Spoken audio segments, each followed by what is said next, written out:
recognition that there are two ways you can look at Islam. There's really two main ways you can look at this deen in your life. And one of those ways is, well, what's the bare minimum that this religion wants from me? And after that it can leave me alone and I can do what I want. In other words, just tell me what I cannot do, the absolutely bad stuff that's going to land me straight to hell. Tell me that stuff. I won't do that stuff. And everything else, I'll just do what I want to do. That's how I want to live my life. I want to be free from the shackles of religion, basically. Okay? And this is actually the way most young people look at any religion. Most young people look at a religion as a way, it just tells me not to do things. It stops me from living my life.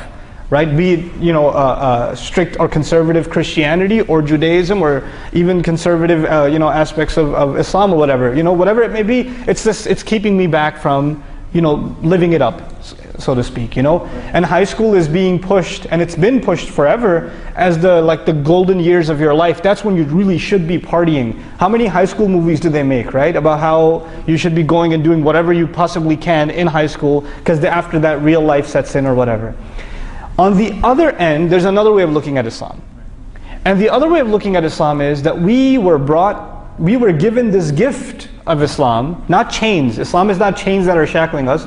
We were given this gift, and this gift gives us this really high purpose. I wasn't sent on this earth to party. I was sent on this earth to do an amazing task. And there's a huge population on the earth who Allah decided He will not give them the gift of Islam. They didn't deserve it like I did. Allah gifted me with Islam. And the best years of my life that I can serve Islam with are what years? My early years. The youth of my life is the best part of my life that I can serve Islam with. Now these two very different points of view. One point of view asks, what's the least I can do and get by? And the other point of view asks, what more can I do? I want to do more.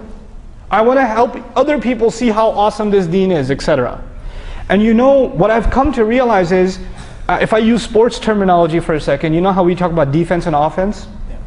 If your team's on the defensive, what's already the case?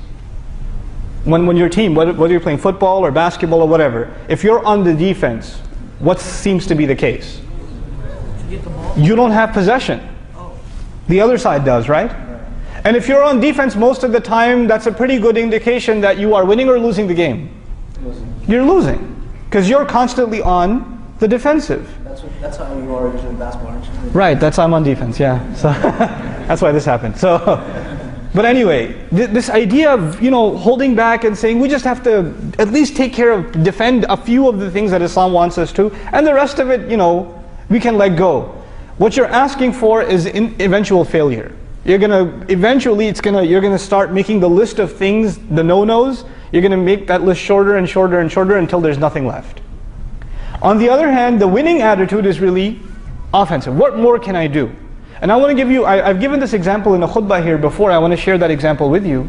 I'll keep my friend's name anonymous.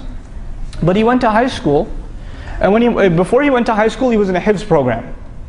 So he memorized Quran, and when you memorize Quran, of course you're sitting in the masjid with other kids that are memorizing Quran, you're with the Hafizah most of the time, then you go home and you review Quran, and you're just surrounded by this really pure gathering all the time. And then he's done, now he's going to high school, and he tells his parents, I want to go to public school. Right? And his parents say, you want to go to public school? You're a Hafiz.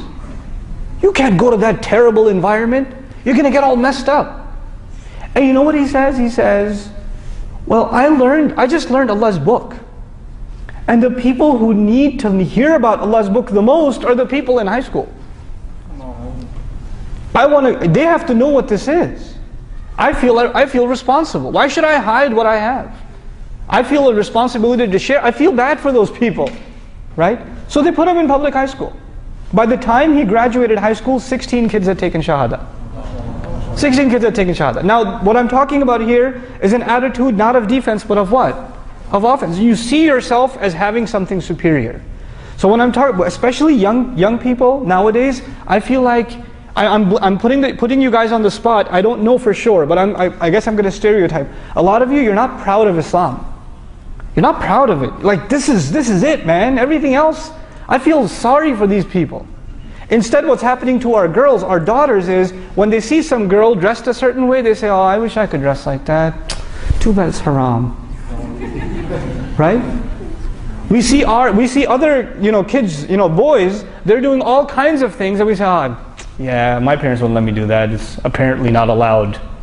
Or something, But the right attitude would be, I feel bad for that girl. Look at how she has to dress herself, how she has to put herself on display. She's looking for attention like that, while Allah has already given me attention by my Islam. All the dignity I need, all the recognition I need, Allah has already given me.